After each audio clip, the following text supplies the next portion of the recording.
وضاح أنور يتصدى لأول الكرات التي تتجه إلى مرمى المنتخب اليمني. كرة تلعب خطيرة خطيرة خطيرة خطيرة، ولكن التغطية الدفاعية كانت حاضرة لتعود الكرة إلى طه بن غزيل.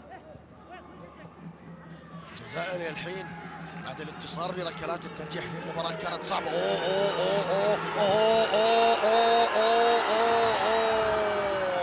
كان بالإمكان أفضل مما كان يا عبد الرحمن.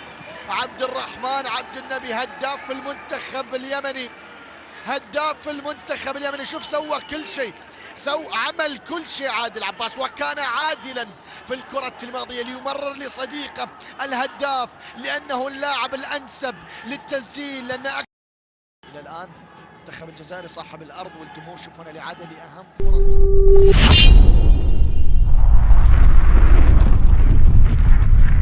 لا تنسوا الاشتراك في القناة ليصلكم كل ما هو جديد.